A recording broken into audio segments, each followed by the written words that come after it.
Psychology Association of Kenya webinar that we hold every third Wednesday of the month, actually, or the last Wednesday of the month.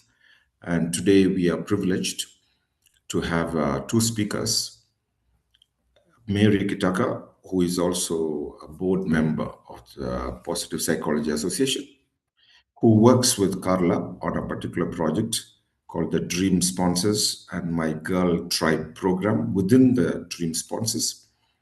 So what we are trying to do during this webinar today is to look at a program that is being conducted at the grassroots and see how it contributes to well-being. In this case, well-being of girls, young ladies. So we have two speakers. The first speaker, Mary, will take us through a definition of well-being from positive psychology perspective, particularly focusing also on the African perspective of well-being.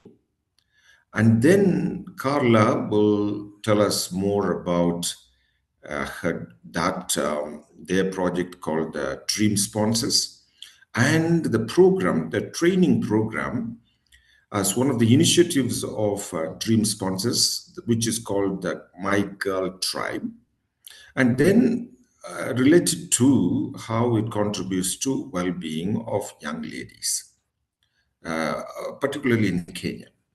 So that is sort of our reflection today. So it is not a theory about positive psychology, today's webinar. Today's webinar is how initiatives such as My Girl Tribe can facilitate well-being at the grassroots to facilitate people, individuals, to flourish in their own situations. So that is the topic for today. And our speakers are going to take us through into its details. So let me introduce Mary Kitaka, who will be our first speaker. She finished her bachelor's degree in the US in Montclair State University, New Jersey, in the US. Then she went on to do her master's in clinical psychology at USIU in Nairobi, Africa. She is currently a consultant clinical psychologist for the Dream Sponsors. That is the focus of today's webinar. And particularly with this program of My Girl Tribe, she is also involved in testing or examining the impact of that program among young ladies. Between 2021 and 2023, she worked as a psychologist concerned about the well-being of the UN staff at the UN peacekeeping mission in Mali. And Mary has also worked with several other international and national organizations to facilitate well-being. More notably, she has also worked with returned military veterans. She was instrumental in petition to establish a military veterans law in Kenya, and which was signed as a law in June 2022. So Mary is an international figure, actually. I have known her personally for some years now, maybe since 2017 or 2016, maybe. She has been a TED speaker as well. She, together with Dr. Wangari, presented something on humor in TEDx talks in Kenya. So we are privileged to have her and her colleague Carla today. So let's start with Mary, and she will take us through her presentation on well-being. Karibu, Mary, over to you now. Thank you so much, Father, Professor. a mentor for many years. Thank you very much also for hosting us on this forum. And welcome everybody who is joining us. Um, I will begin to lay an overview of this presentation. Then, as Father Selvam, as we call him, will be able to, as he said, Carla will be able to make the presentation after I'm done. So basically, the scope of this presentation will be around 6 themes. The first theme is something I've been thinking about for some time, based on all the work I've done um, and all the collaborations I've been involved in over the years. Um, so I also came across a very interesting professor from Central African Republic, who's currently working in South Africa, who's been thinking about, he's a professor of history and political science, and he's been thinking about issues around modernity. What is modernity? Um, and you'll see how that is related to what we are talking about today, because as we think about the present, it's important to also think about where we've come from. So we look at that from a perspective of Europe, Asia, and Africa. So Europe, of course, I mean the Western world, and the United States, where Carla is from. So that will give us a background and create some context. Then we'll come closer to our subject and look at social transformation through human flourishing or well-being, which is what positive psychology and this association is most interested in. And then we'll look at the science of well-being. At the end there, Father Selva mentioned that there's some study we are trying to do at the moment for our program, and I'll be able to say something a little bit about the science of well-being. Then I'll look at well-being among women and girls globally, because I mean, this is half the population of the world, and it's related to what we do as an organization. And then from there, we'll look at well-being among women and girls in Africa. And then finally, Carla will talk about the actual program. Uh, so it's kind of a funnel where we go from a broad perspective to closer home to what we are doing. So basically, that's the scope of our presentation today. So starting with this issue of modernity that I mentioned, so this professor is called Achille Bembe, and he's been studying um, modernity for some time and issues around the history of Africa and where Africa is headed. So it got me thinking about how we can contextualize modernity, and how we can also compare modernity in Europe, modernity in Asia, and modernity in Africa. I won't go into all the details of how we define modernity, but some of the things I'll mention can give us an idea of what we are thinking about here.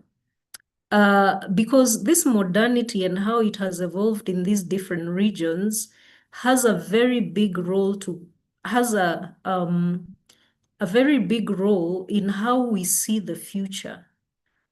So looking at the past and comparing ourselves as Africa, that is, looking at Europe and the Western world, and looking at Asia, it can also help us to see some similarities and differences. So of course I had to cap it somewhere. So I started at 1600 Of course, in 1600, that is when we are able to recognize many of the things that are happening now from that time. If we go a little further back, maybe we may not be able to relate very well with the things that happened at that point. So some of the things that happened in Europe, for example, were the adoption of Christianity. Around this time, it had already established itself. And then there, of course, that came with the emergence of science as a discipline.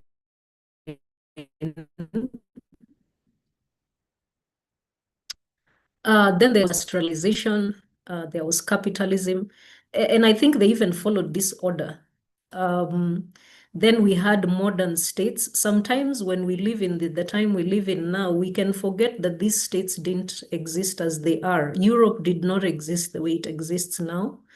I mean, that had been the end of empires and really big regions. So now there were those individual countries that we can recognize today. Then there was something that we are now interested in this webinar, social transformation. There was a rise in emphasis on the individual, um, um, leading to a breakdown of traditional communal structures. So you can imagine during capitalism and industrialization and all these things that were happening, people were doing rural to urban migration because they're looking for work. So that really did a number on the structures of socialization. Extended family started to break down because people were moving to cities. Then there was urbanization, which I just mentioned. And then there was globalization and expansion. So, of course, we all know Europe was trying to influence the world globally. And of course, this came with something very negative, as we know, colonialism. So, this was in Asia, in Africa.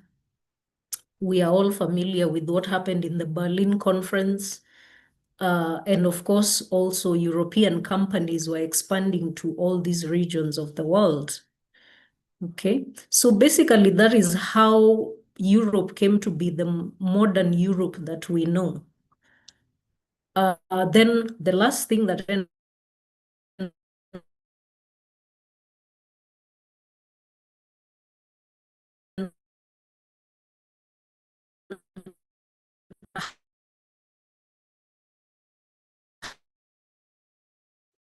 Mary, we lost you there.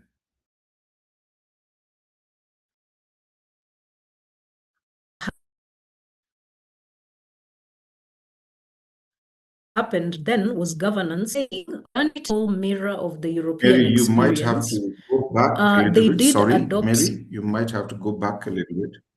Yeah. It's okay. It's okay. Uh, Okay, where did I lose you? yeah. The previous slide. Okay, you were talking about Okay, so globalization. okay, okay. Um, so that was let's see, globalization. Okay. So globalization and expansion. So the European influence was happening during that time, and Europe was expanding its influence in Asia, in Africa.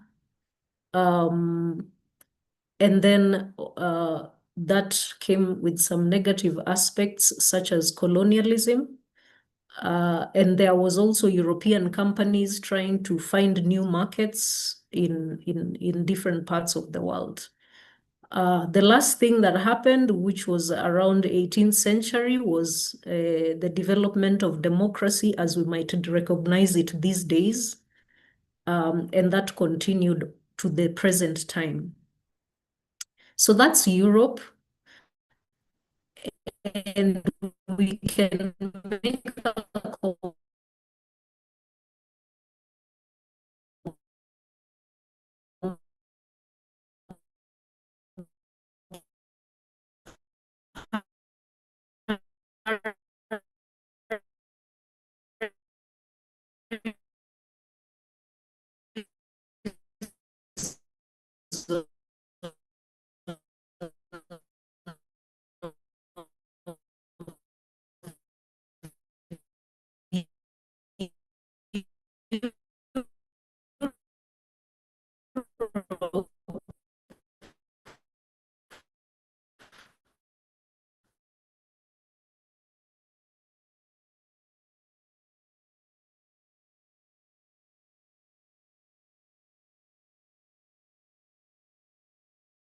Sorry about that. I understand that Mary has some internet issues. Mary, what I suggest is you can turn off your camera, which might bring down the load on your system, and then you can share your slides. Yeah, and you could Sorry unmute your. about that. Yeah, you could unmute. Okay. Let me reshare my slides.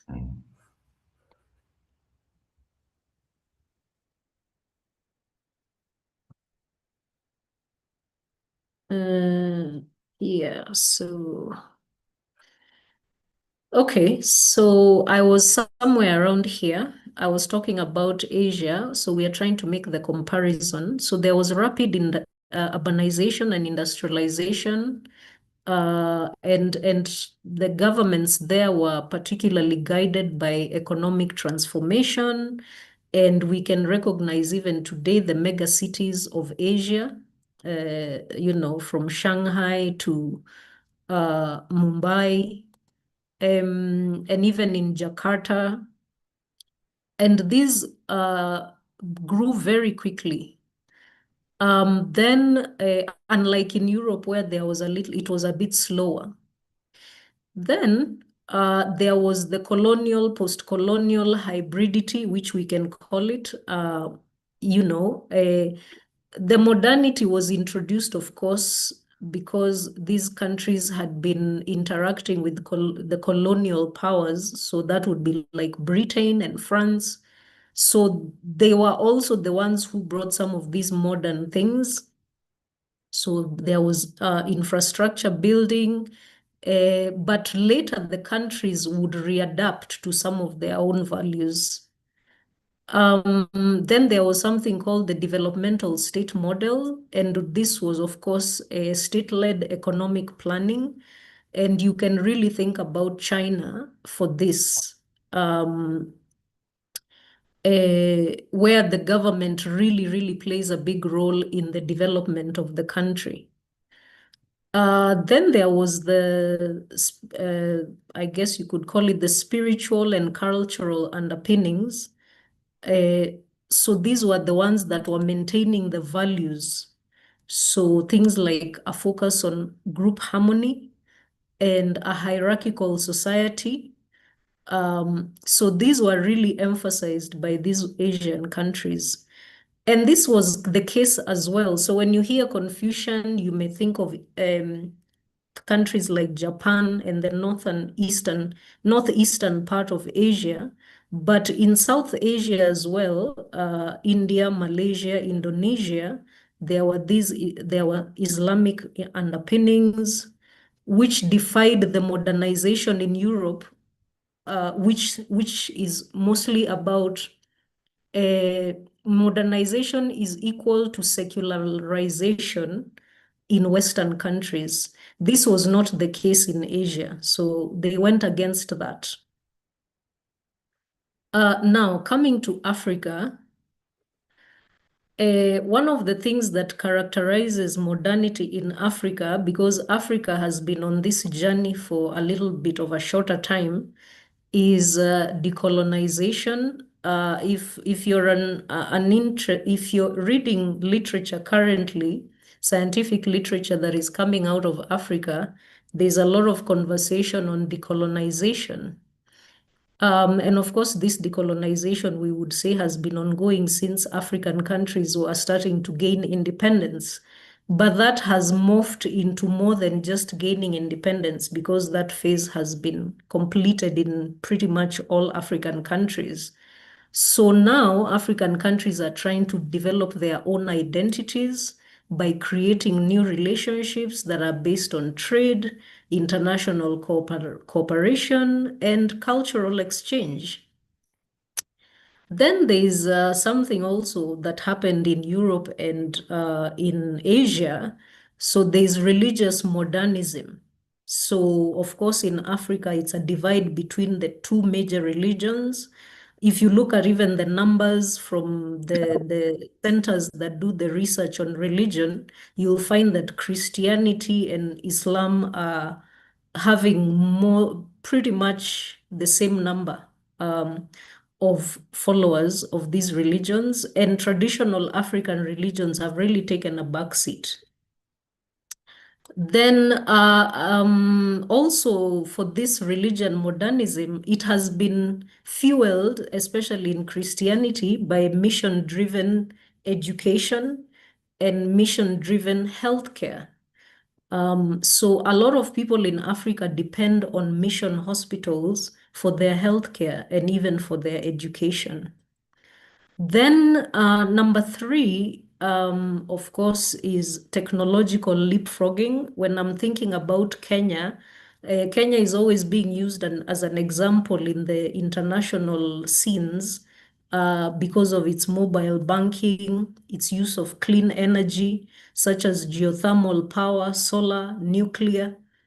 Nuclear discussions are currently ongoing to have a nuclear power plant in Western Kenya, a place called Kisumu. And I would add that Africa can leapfrog other parts of the world by using ethically driven artificial intelligence. Um, so the other way that Africa is becoming modern is struggling with democracy. This has not been a straight line for sure. It has many, many challenges in most African countries. They are all trying to find good governance. In my time at the UN, I always excuse me, talked to different people about this and from different African countries. And I thought to myself that most African countries are struggling between having kingdoms and having democracies. Because in many times when I look at it, we are struggling to find our footing because Africans were used to doing things in the kingdom way, but the transition to democracy has been very difficult. Anyway, so all these things, maybe you'll agree with me, are ongoing projects because Africa is still on this journey.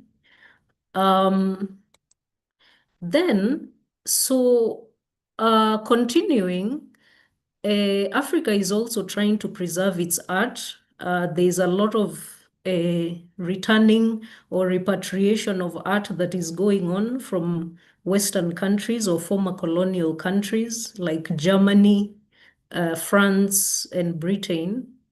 And then Africans themselves are also trying to recover their cultural underpinnings and to preserve their indigenous languages, which are about 2,000. Then the other thing that will characterize modernity in Africa is the development of relevant industries. So we are talking about things like mechanized agriculture, because 60% of the remaining arable land is in Africa, agro-processing, textile, garment manufacturing, lithium battery supply, which is in need now with all the cell phones and technology, construction materials, leather processing. All these things are quite relevant to the African continent because these are things that we actually have.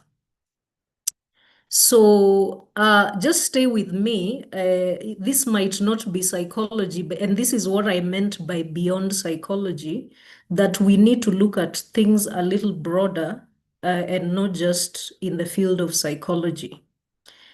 So the other thing that is happening, I mentioned one of the African intellectuals, he's called Achille Mbembe, is that these African scholars um, will have to, in all fields, document African realities through scientific investigation and innovation, just like Asia and Europe did. So science is inevitable, and science is actually part of what Africa needs to do to be able to document its history. Then, of course, there's the intra-African and global trade. So Africa needs to start or continue to trade with itself as well as trade with the rest of the world. Then, of course, there has to be economic value addition of mineral resources. We all know that Africa has not been doing this. Um, in my travels in some of these countries, it's quite sad at the level at which the minerals are taken out and processed elsewhere. So this is a psychology webinar, but I still thought it would be good to put up a slide like this and just remind ourselves of the richness in mineral wealth of Africa, just in case we forgot. Because if we are talking from a well-being perspective, we may not think about some of these things and how they contribute to people's well-being. I mean, from cobalt, platinum, manganese, bauxite, we are the ones supplying the world with all these things. And in many cases, we are the ones having the highest supply. Like platinum is being primarily supplied by South Africa and Zimbabwe. Uh, I see Vimbai from Zimbabwe just joined us. Um, so I think it's good, even from a well-being perspective, to know that Africa is well endowed with all these minerals. I mean, diamonds in Botswana, 70% of emeralds, 90% of chromium comes from South Africa. And look at the last column, the uses of all these things. So these are jobs waiting to happen for EV batteries, smartphones, electronic capacitors, jewelry, nuclear energy, stainless steel, fertilizer. So let's not forget that this is also part of Africa's well-being and development. Then I quickly move beyond that and say, okay, so let's move beyond that GDP in terms of people trying to have economic well-being. So we can also say that we need to shift from surviving economic scarcity to thriving in health, purpose, and community. So now we are getting closer to what we are used to in terms of psychological well-being. So remember, we were talking about the well-being of Africa and the modernity of Africa. So number 10 for me, I would add, we need to have an emphasis in Africa, unlike in the other two parts of the world of Europe and Asia, that we need to have a very serious emphasis on social transformation through human flourishing and well-being, so we can leapfrog the rest of the world because they already did it the hard way by doing research and coming up with all this knowledge. So we don't have to go through that difficult bit they went through for 100 years. When I think of psychology and the development of psychology for a whole century, for example, in the United States, we don't have to go through a whole century to have social transformation in Africa. So we can quickly move to human flourishing and well-being. And so what are these key ingredients in the ideal social transformation of Africa? Um, the first thing we have to think about is how we are going to make this sustainable. How are we going to make this well-being stick in Africa? So we have to ensure that the social things we're engaged in, the economic progress that we're engaged in does not exhaust the natural or social resources needed for the next generation. So we always have to be having a very long-term vision of what we are trying to do so that it is sustainable. And then the other thing is we have to think about our opportunities for human flourishing and well-being in Africa. So now I'm coming closer to what we talk about in this association, in terms of positive psychology and well-being. So what are those opportunities for human flourishing and well-being? Now, I'm going to pause from speaking and I'm going to ask you to take your phone and we are going to do a short exercise. So if you're able, please take your phone and go to this web page, theflourishing.app. Okay. So when you get there, you'll scroll down until you see somewhere it says flourishing measure, the flourishing measure.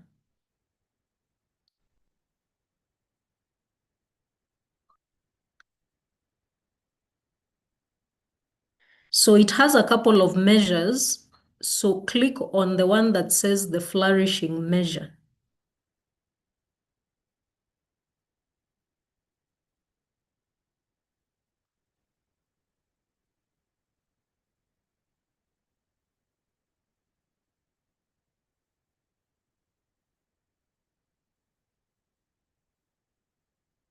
Okay, so maybe you can give me a thumbs up to let me know that you've successfully gone to the website and you've been able to find the Flourishing app and you've been able to click on the Flourishing measure.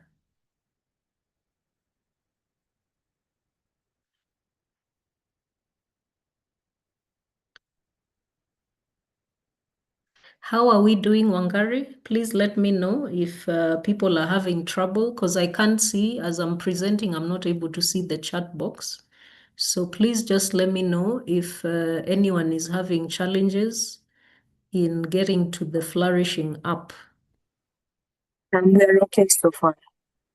Okay, okay, that's good. So once you get there, you're going to see the questions of the flourishing measure. So just click on that flourishing measure and go down. You'll be able to see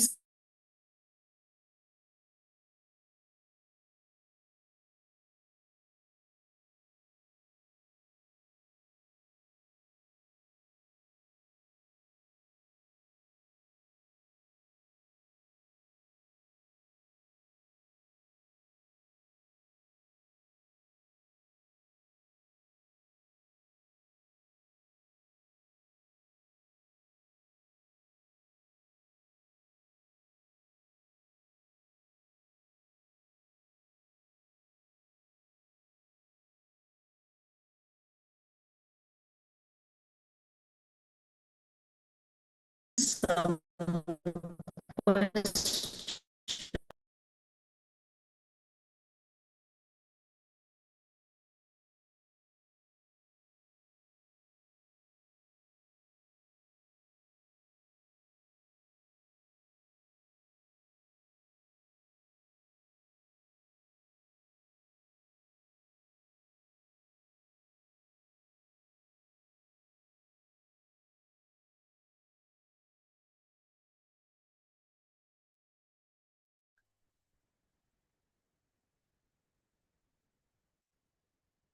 How is it going? Please Okay, as let me for me, know if you're done. I'm going to finish. Yeah. Okay.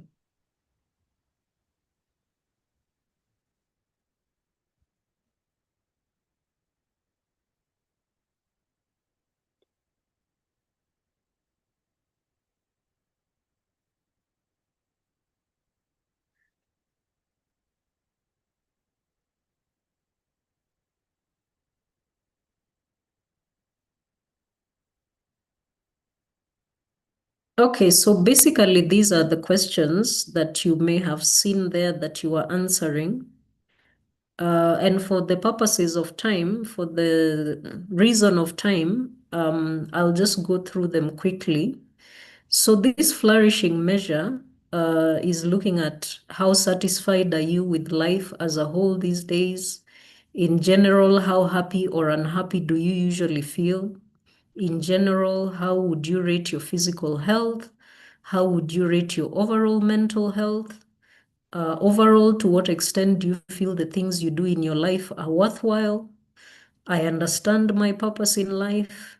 I always act to promote good in all circumstances. I am always able to give up some happiness now for greater happiness later, etc. So I recommend that after this webinar, maybe you'll go back and reflect on what you you typed and the score you got. And this one is pretty simple because it's 12. So that's about 120. So even just with simple math, if you're getting something above 80, then you're really doing well. If you're getting something less than that, maybe you may want to think about what are the challenges you're having. And this flourishing up, if you'll go back to that website, you'll be able to see they tell you to keep your score and do it again maybe in a year. And it becomes a habit for you to do it so that it helps you to reflect on how your life is going and whether you're flourishing. Because we just finished talking about how people can flourish. And of course, here we are talking about the African context particularly. Um, what is well-being and human flourishing? Of course, according to the World Health Organization, it's a state of complete physical and mental and social well-being. And it's not merely the absence of disease. I'm sure most of us have heard of this definition. And here in positive psychology, we know it's the scientific study of strengths that enable individuals and communities to thrive and flourish. So that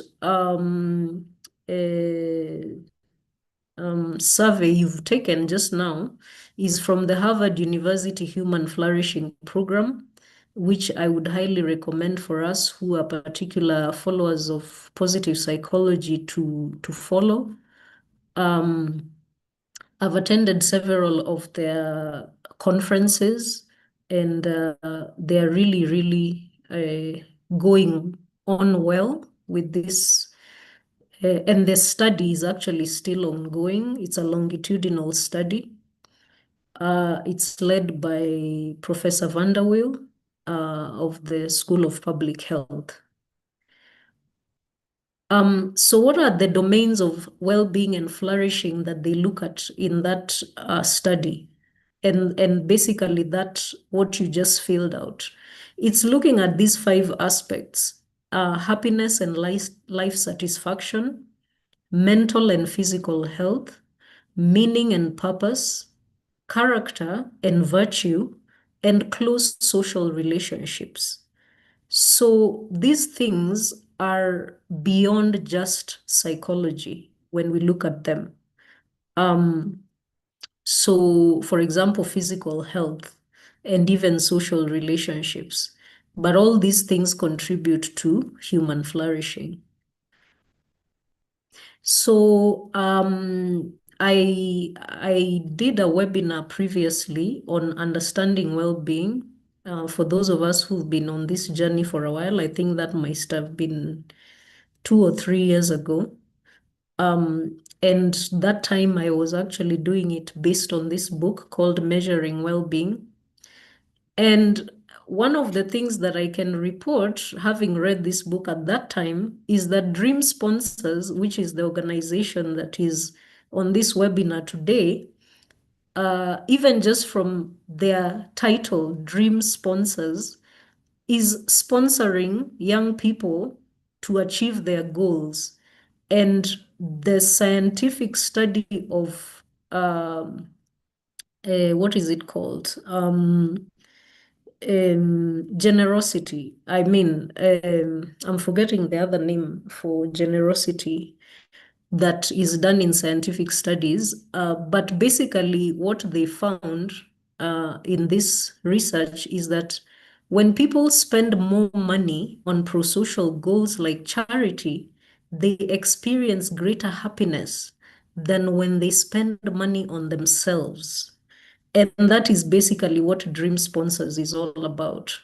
It is about sponsoring someone else, uplifting someone else so that they can have a better life. And when you do that, it has a very serious benefit to yourself. Just a reminder, what positive psychology is. Of course, positive psychology, as you can see there on the right-hand side, is focused on thriving, flourishing, strengths, and well-being. While traditional psychology, which some of us did in school before the positive psychology books were written, was traditional psychology, where we were learning about repairing, healing, weaknesses, and illness. You just heard from my introduction that I'm a clinical psychologist by training. So my training prepared me for traditional psychology. But for the Selvam and the Positive Psychology Association prepared me for positive psychology, which is thriving, flourishing, strengths, and well-being. And this is what I'm advocating, that Africa can leapfrog the rest of the world that went through just traditional psychology. So we may have seen also this slide from Father Selvam's presentation, and I concur with it in terms of salutogenesis. So Dream Sponsors, if I can put this together in terms of the organization that is doing this webinar today, Dream Sponsors is here at health education. That is what Dream Sponsors does. And if you look at this photo or illustration, you can see that that is where you want to be. You want to be at health education and promotion if you're an organization that is interested in well-being. You don't want to be in curative or protective or preventive. Okay, preventive is not so bad. Preventive health education and promotion are good, but you definitely don't want to be at the protective level or the curative level. And if you're running, let's say, a university program and it's purely curative and protective, that is not a good way to go for the future, especially for Africa. Harvard has a very robust well-being program, for example, Harvard University. So they have moved, after many centuries as an old university, have moved away from curative and protective, even in their School of Medicine, to making sure that they are preparing their doctors and medical professionals for preventive health education and promotion. So I think we don't have to go through the old way. We can also leapfrog and do that. Now, since this is a webinar on the science of well-being, we have to look at a few studies, and we have to look at a few studies that are being done here in Africa. So here is four. Of course, there were many, so I had to condense and just pick four that can give you a flavor of what is happening. So the first one that was done in 2020, that was published in 2023, is African-centered psychological perspectives on happiness. So let me talk about that one first. So basically, these researchers, Ratele and Rustin, were looking at, they interviewed some PhD students and professors, and basically what they found is that is this the right slide? Let's see. Yes, it is the right slide. Yeah, it's the right slide. So no,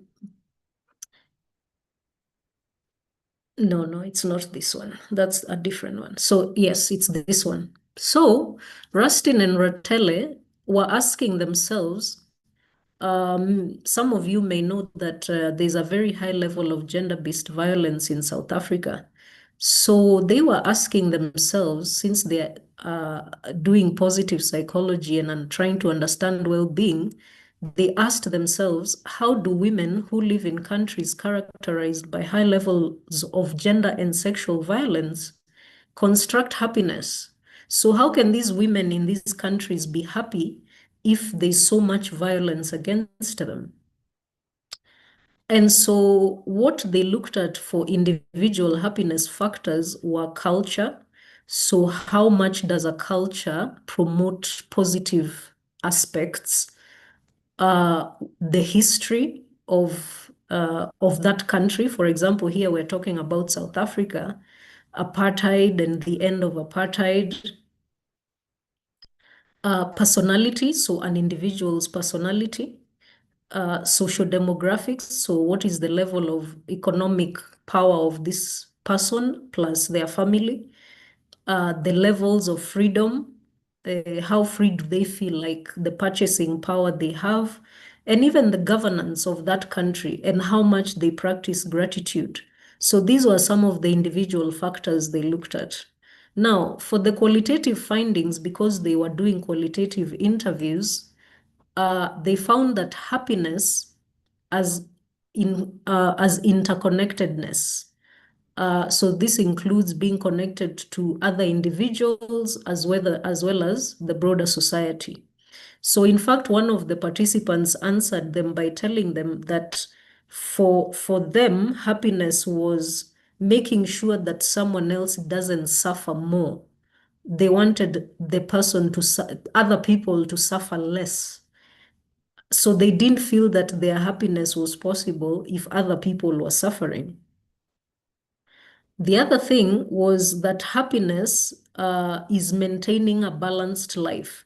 So you want to be able to be thriving in the workplace, but also thriving in your family life, if that is what your calling is. Happiness as achievement. So you want to be able to achieve something in your life. Maybe you wanted to pursue education.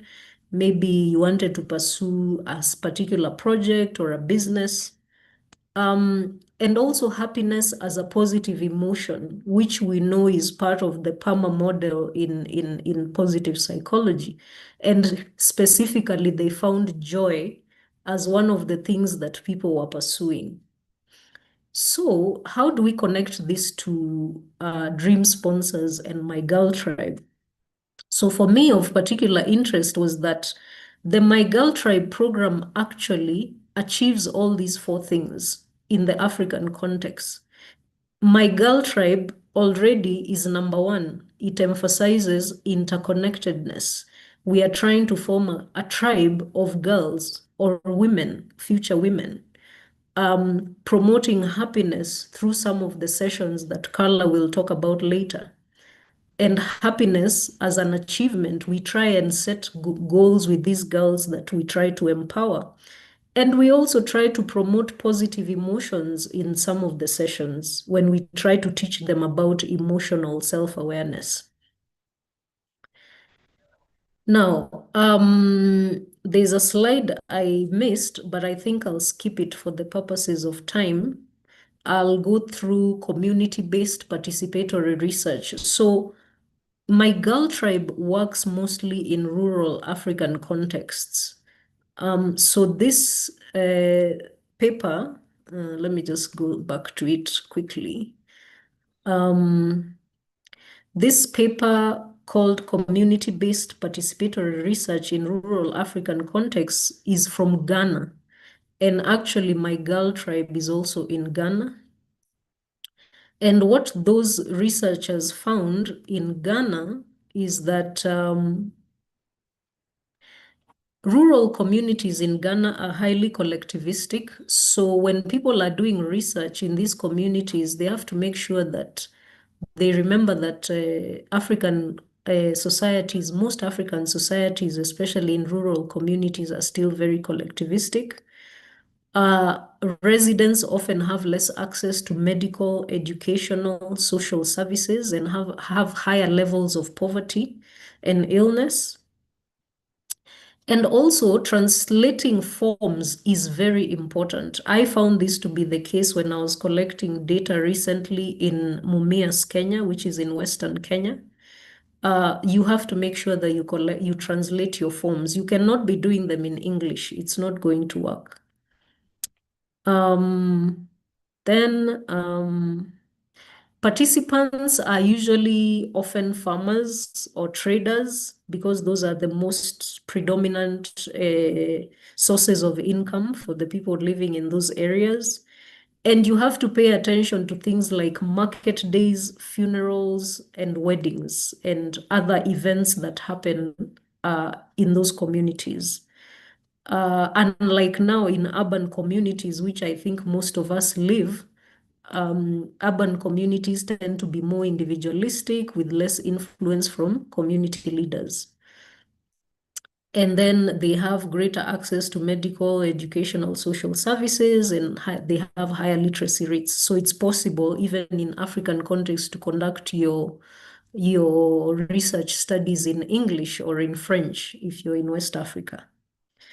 And then one of the encumbrances for you might be rigid work schedules because people in urban contexts have very rigid work schedules. Then the other study in the photos that you saw is that the quality of life and well-being, this is one of the studies that was done in Western Kenya, which is where actually we are doing our study, is that they were looking at prevalence, they were looking at the quality of life and well-being problems in secondary school girls in Siaya. And actually, this is the age group that we are also interested in. So their study looked at things like physical, emotional, social, and school functioning. Their data included, of course, demographic, health, behavioral, and adverse adolescent experiences. At baseline, so at baseline means when they were first conducting the study, they found that 28% of the girls had low quality of life, 36% had average, 35% had good quality of life. Now, those who are suffering from low quality of life are suffering from things like depression, unhappiness at home, usually because of domestic violence or intimate partner violence, school problems like bullying, and problems with mobility, which we sometimes may not think about. So these children maybe struggle with threats of violence while going to school. Or in some parts of Kenya, you could even find there are not proper roads, there are no bridges, so the children may not find their way to school very easily, or the school is actually very far away. So going there is already a problem.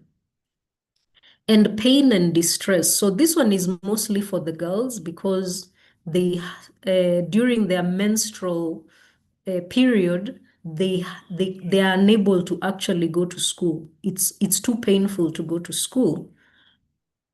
So the researchers, one of the recommendations, there were many, but the one that is particularly related to the work that my girl tribe does is that they recommended that programs provide menstrual hygiene products to reduce girls being preyed upon because some of these girls come from low-income households. So there's something actually that goes on in some of these parts in rural areas called sex for pads. I mean, it's quite tragic.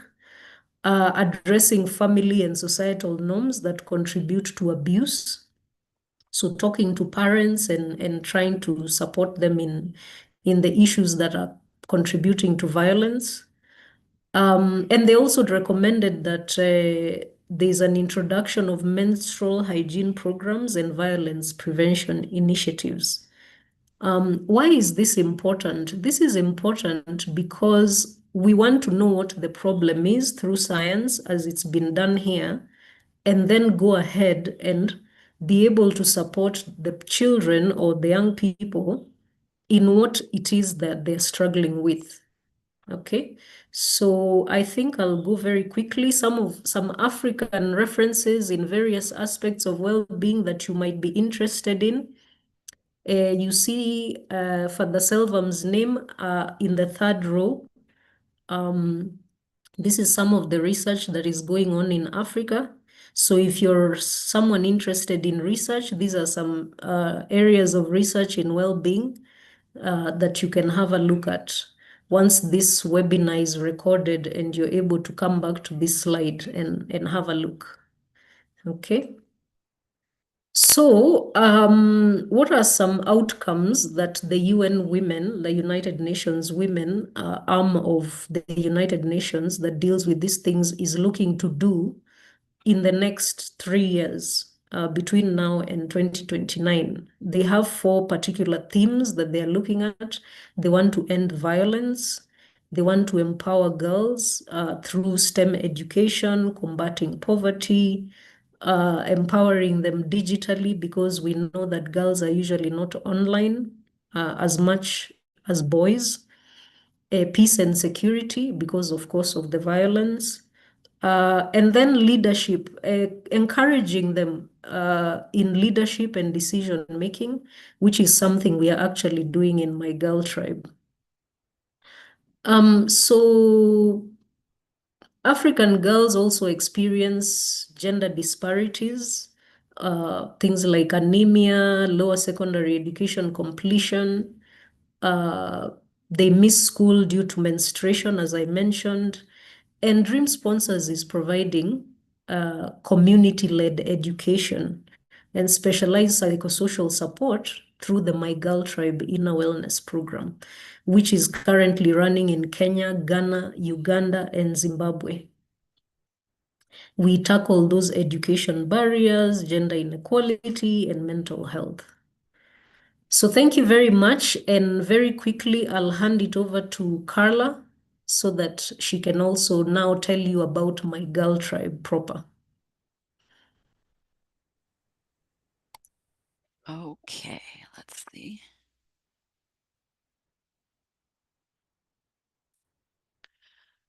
Okay, can everybody hear me? And can you see Mary, can you see the slides? No, I can't see the slides. Oh, wait a minute.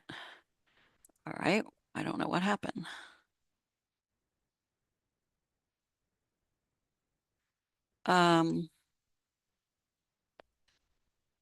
Did you give me permission to share?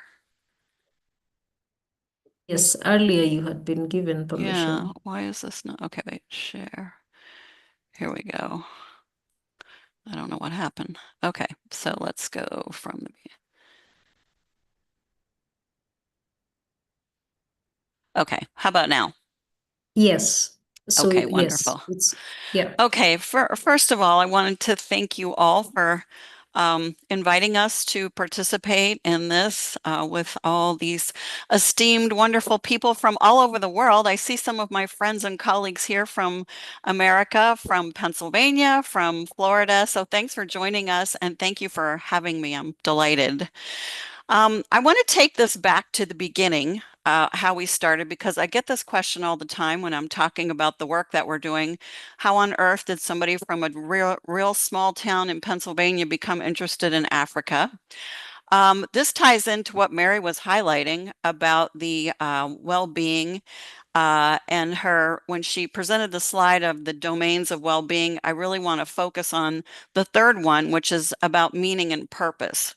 So Dream Sponsors was born out of significant loss experienced from two different people from very, very different worlds. Okay. And it began in 2006, after a very personal loss and a very awe-inspiring volunteer visit to Kenya.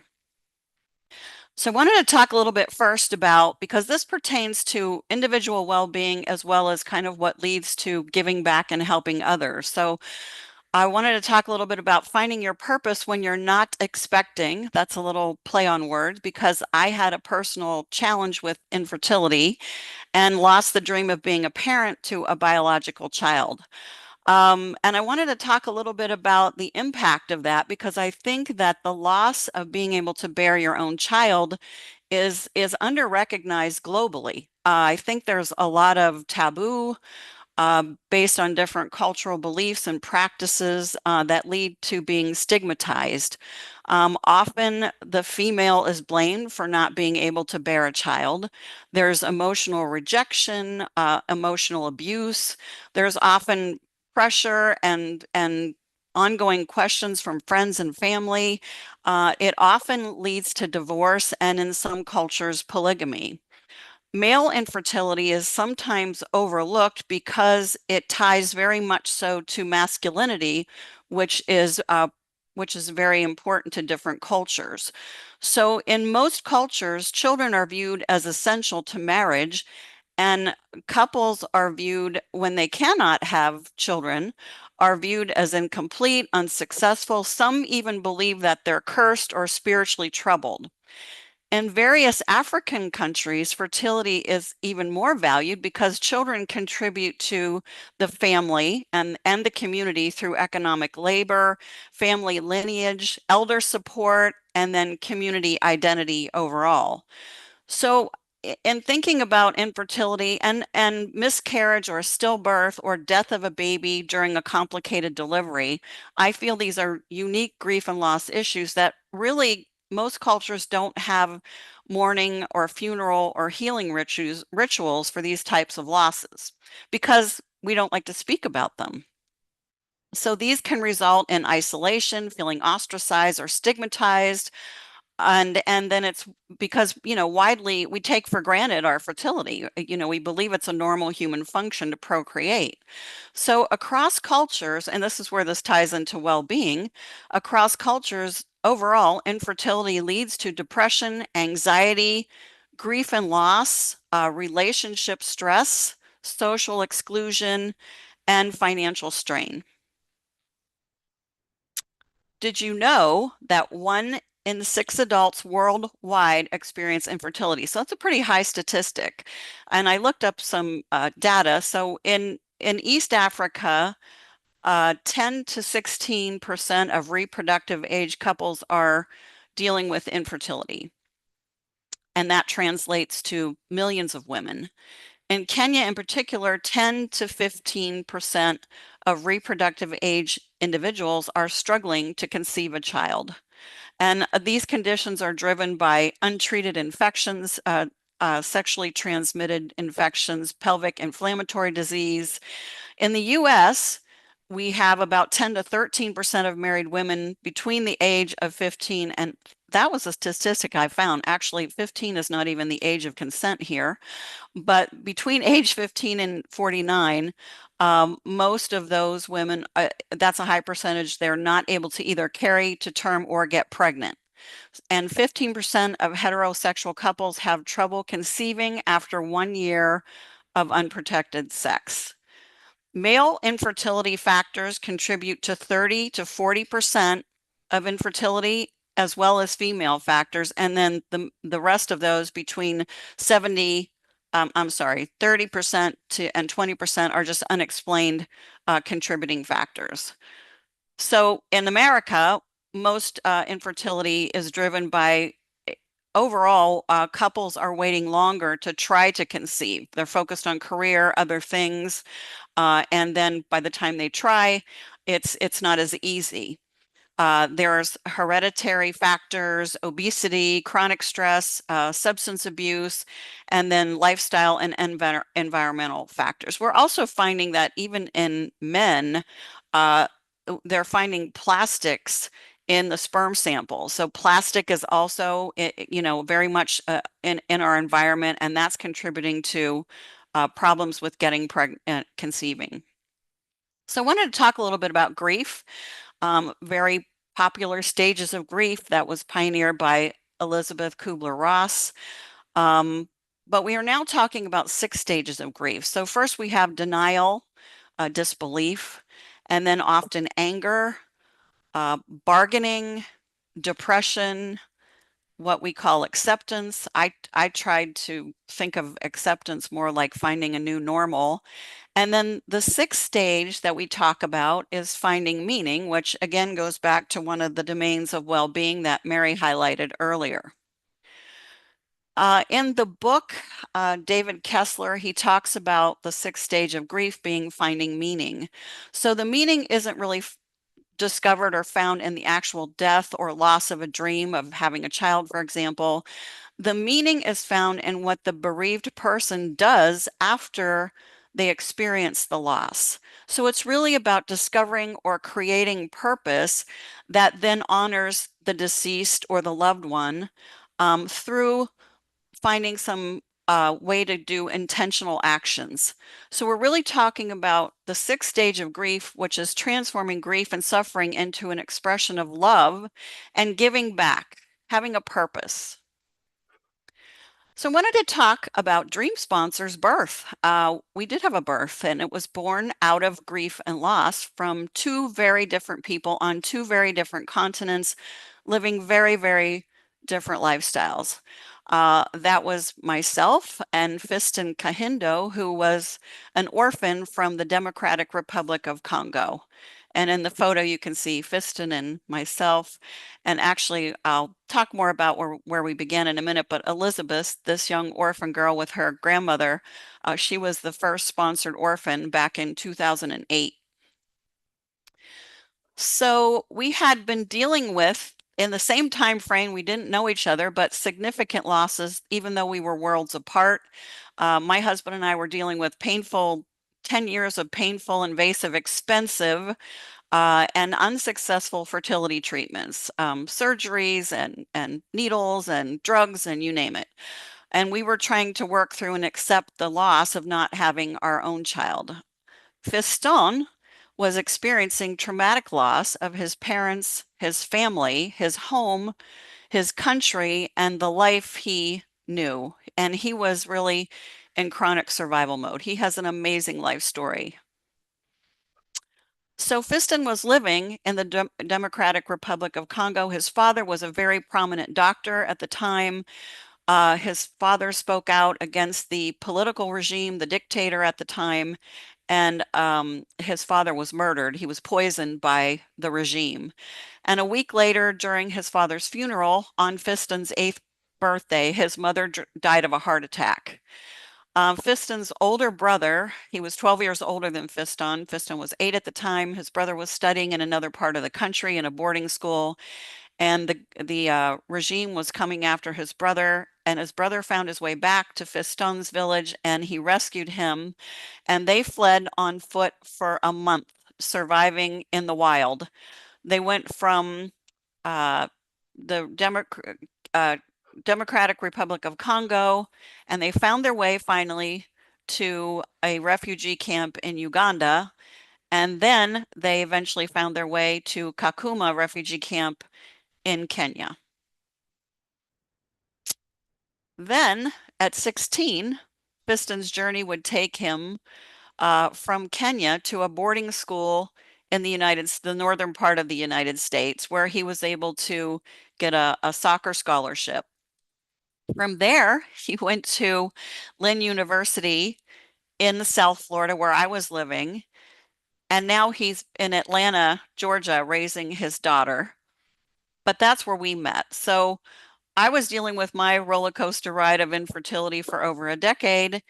And we finally gave up, and I figured it was time to try to find a new purpose, a different way to parent.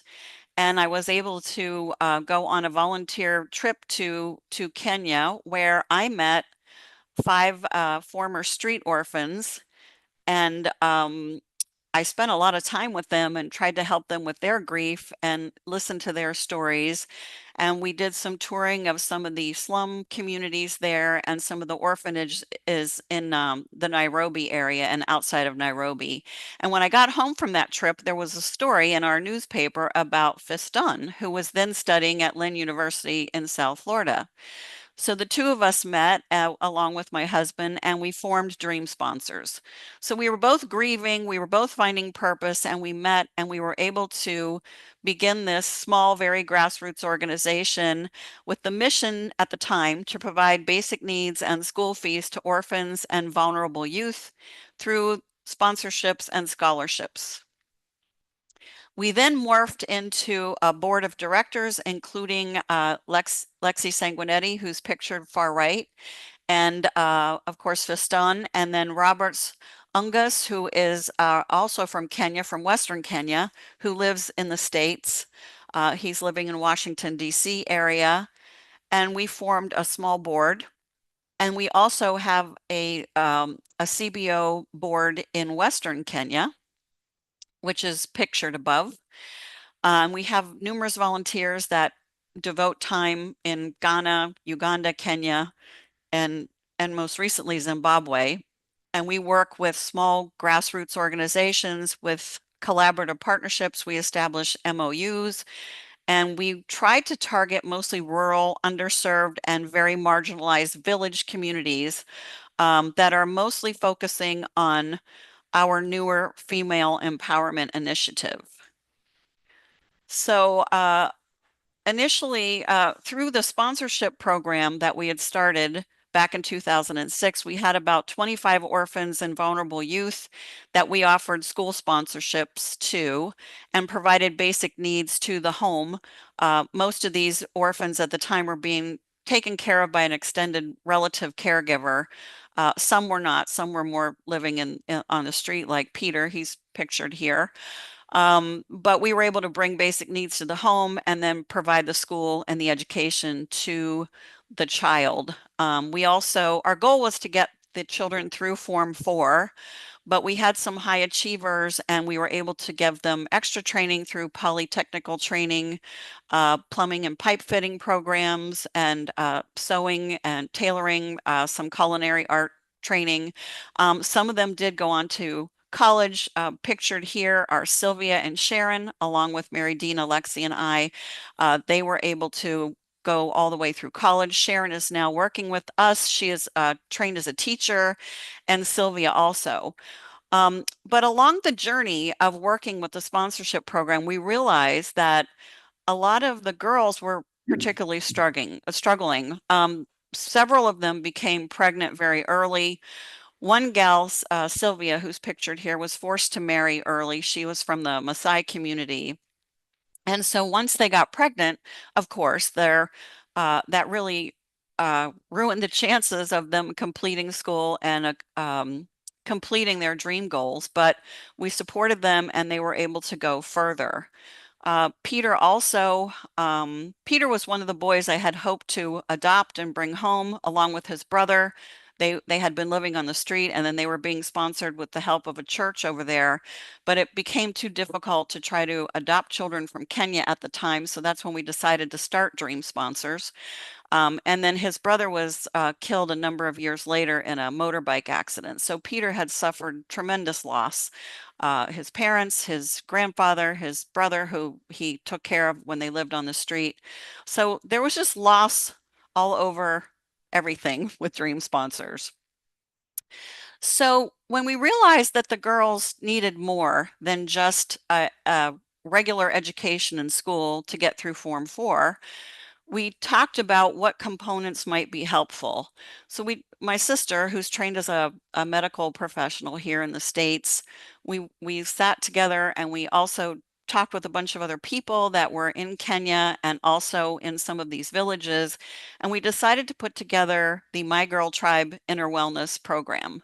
So in 2018, I had gone on a volunteer trip with a bunch of lady friends of mine from here, and we actually experienced the Maasai culture. We stayed in a manyatta for 4 nights, and we talked extensively with the women, and we immersed ourselves in the culture. We learned so much from them. And all of them, their dream was to have a better life for their daughters and their sons, actually, but they wanted to be able to put their kids through school. So they taught us how to do, milking the cows and the beadwork. And we were really moved by their stories, and particularly the young girls, the children of these women, and part of their culture. If they didn't have money to go to school, often these girls were married off to village, elder men in the village, and they didn't want that. Many were running away. Many of them were running away from FGM. And I mean, to us here in the Western culture, this whole these stories were just unbelievable. So when we went back, we decided to do some work. We wanted to develop a holistic type of program, and we were working with a group out of Miami called Design Lab Give, and their mission was to spark creativity, teach women, girls, how to upcycle fabric and create clothing and tailoring. So we had planned a big trip in 2020. I was going to do more of the inner wellness training, and we were going to pilot our program in Western Kenya in a village in Migori County called Dago Village. And then came COVID. We had volunteers, we had chaperones, everything was ready to go. We had tickets booked, and then COVID kind of squashed everything. But we were able to then experiment with the online Zoom platform, and we decided to try to train them through Zoom. So pictured here are the 10 mentor women in Western Kenya that we met with over about 14 interactive train the trainer sessions.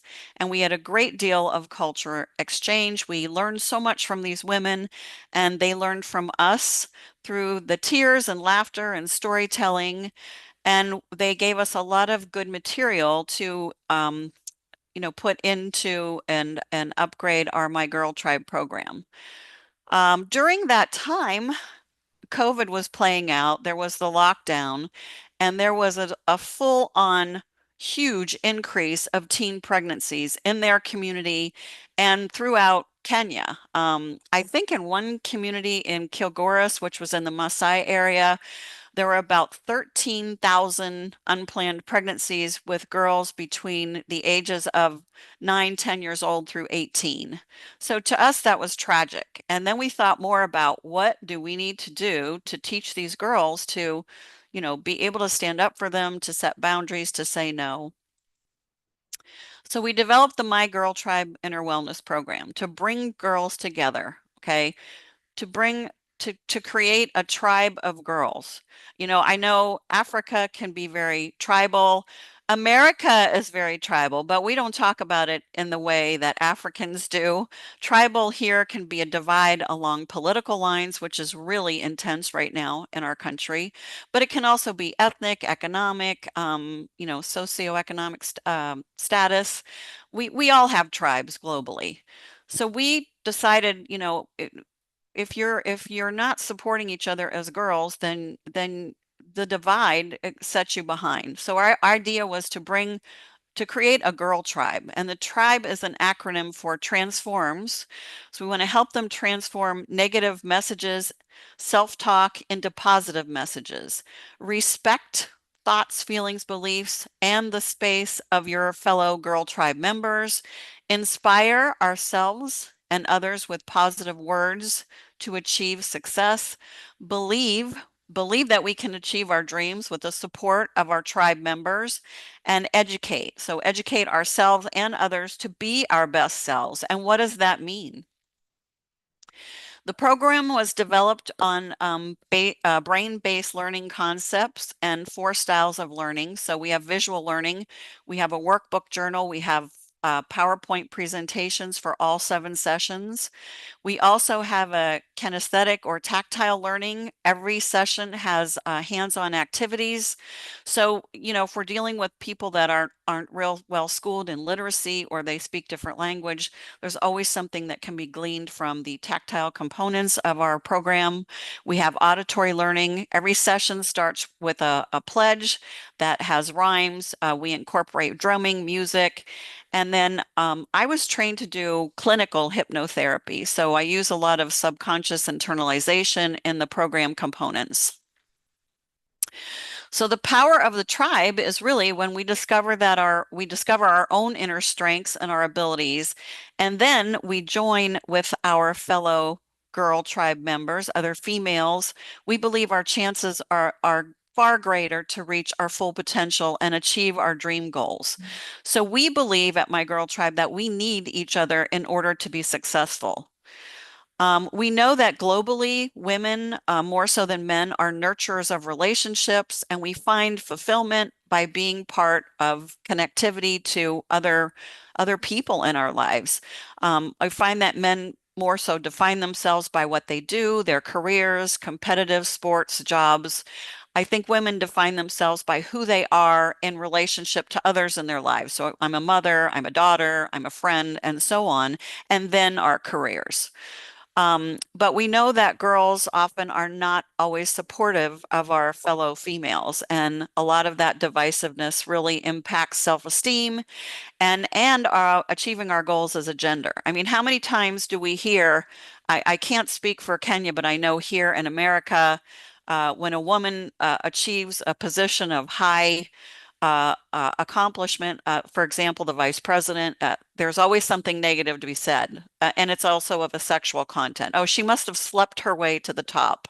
It's so demeaning. And I hear other women downgrading other women with these comments, and it's really upsetting because it divides us as a gender and it impacts all of us from succeeding. The My Girl Tribe program is not about us coming from America and dictating to the policy of a collaborative organization or a community. We are not forcing our beliefs or our Western culture on anyone. We're not degrading the cultural norms of others, and we're not certainly not forcing our ideas or beliefs onto others. We are not shaming or blaming or chastising or downgrading any participant for their different beliefs or ideas. And we are certainly not demanding that anybody has to change to our way of thinking. We also are not ignoring the safety risks that our program may cause to communities where there is a great amount of gender-based violence. So we are very attuned to safety risks, and we do assess and refer. My Girl Tribe is about collaborative, holistic, and inclusive empowerment. We are not powering over, we are empowering. So we first want to assess the strengths of the communities that we're working in. We want to build partnerships, collaborative partnerships, and we want to assess the strengths of the leadership in the community and the female leaders. What we found is most of these village rural communities have already mentors that are working with girls in their community. So we are just giving them add-ons, tools, and a structure to help them work with the girls and bring them up from to a better quality of life. So we build on individual and group strengths. We're training Indigenous female leaders with our core curriculum. We bond the group through the experiential activity. We teach goal setting, boundary setting, and ways to stay on course for goal attainment. We teach creative visualization, learning how to envision your dream goals through your five senses, how to learn how to meditate on those goals, how to write and record the goals and track your goals. And then we also assess our training effectiveness through different means. Our 7 sessions include the first session, well, every session starts with the pledge to bring the girls together, inspire them. And then we start with a puzzle of who we are. So we're helping them learn about self-esteem, self-love, and how that's important. Tailoring the dream within. We use the tailoring metaphor and sewing metaphor because most of the grassroots organizations we've been working with are women that have been trained as tailors and learning how to sew. So a lot of the metaphors in throughout the program woven in through the pledge is using the dream tailoring metaphor. Session 3 is really like cognitive behavioral therapy. We teach them how to change their stinking thinking and turn worriers into warriors. Session 4 is boys will be boys. That's a big saying here. When a boy acts out or does something inappropriate, people will dismiss it and say boys will be boys. So yeah, boys will be boys, but girls will stay strong. We teach them how to set boundaries and stay strong. We teach them about healthy relationships, about supporting each other, about not being one partner being dominant, but being a healthy, connected relationship. In session 5, we focus on boundary setting for success, learning how to say no, and being okay with that. And then session 6 is really more mindfulness training, breathing, learning healthy breathing and breathing your way to success. And then we do a full session on menstruation and care of the female body, and how to track their fertility, how girls can know when they're most fertile. So if mommy is saying, go to the water and fetch the water in the middle of the night, and we know that's dangerous, we know that there are predators there. First of all, you need to educate mommy, and we need to learn how to say no, but we need to know when you're most fertile. You don't want to be risking pregnancy if you don't have to.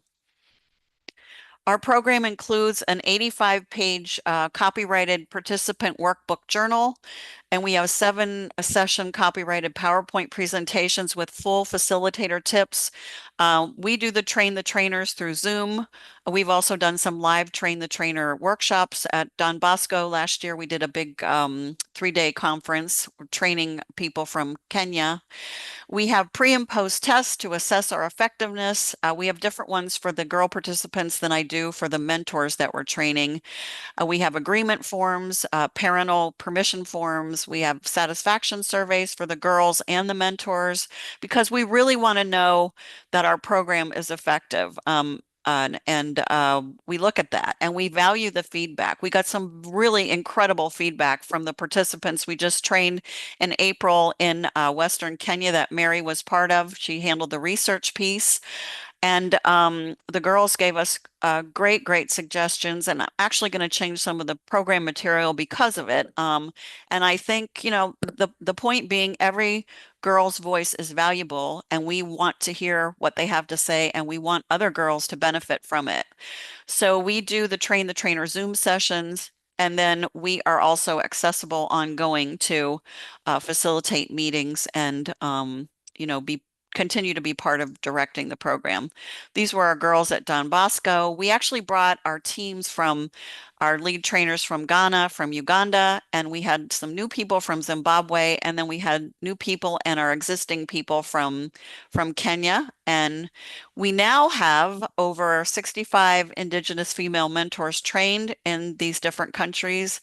Our program has reached, I actually don't even know the full number now. I know we lost count at 2,500 girls in the 4 different countries, but now a lot of these women are working in different programs and using some of our material to reach more girls. And we're really, really proud of the feedback we're getting.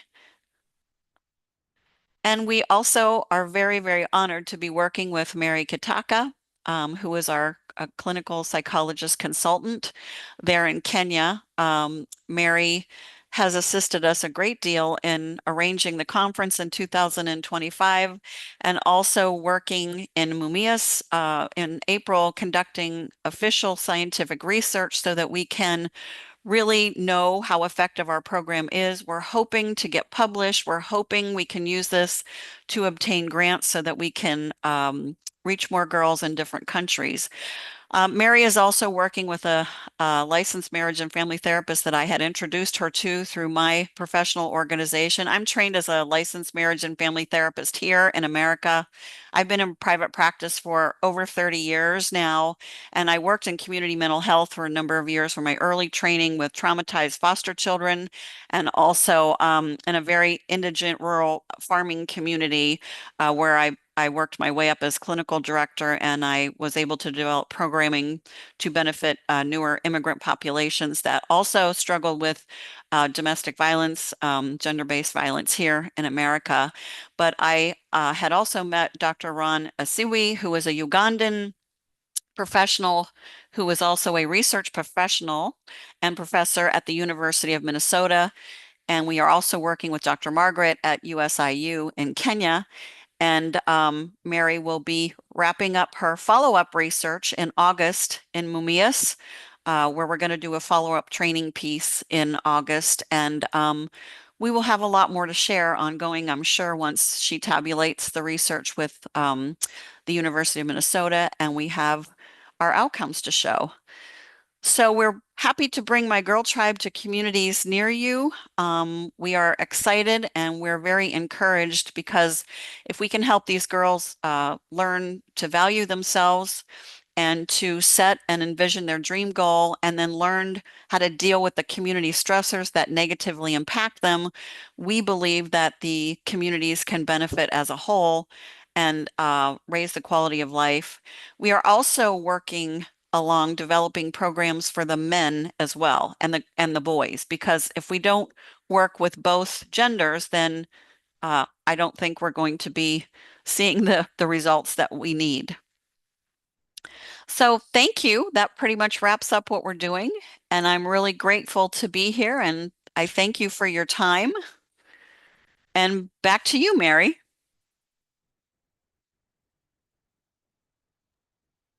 Thank you so much, Carla.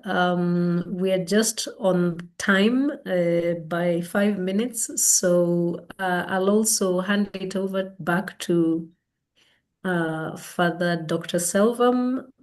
If there are any people with questions, you're welcome to, we can have one or two because our time is up. And yeah, we are happy to hear from you. Yeah, we've tried to keep time, but not too well. So, Yeah, thank you. And can we have a few moments for questions? Please put it on the chat box. Yes, there is a comment from Wairimu. Brilliant and very encouraging work. Thank you. Okay, Thank you. great. Any other questions? We give ourselves like 5 more minutes.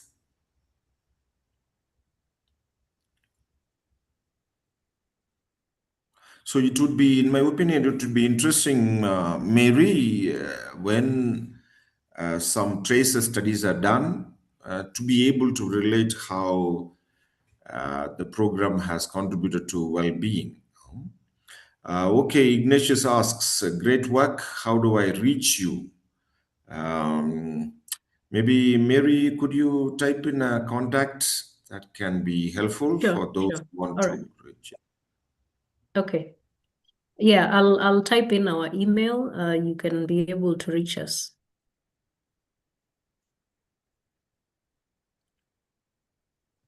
All right, then on that note, then we are grateful to uh, Mary and Carla for being available for us to be able to present their initiative and to talk about how well-being is being realized, being facilitated at a grassroots level through this program, uh, through a very precise intervention of the dream sponsors and precisely their program of My Girl Tribe.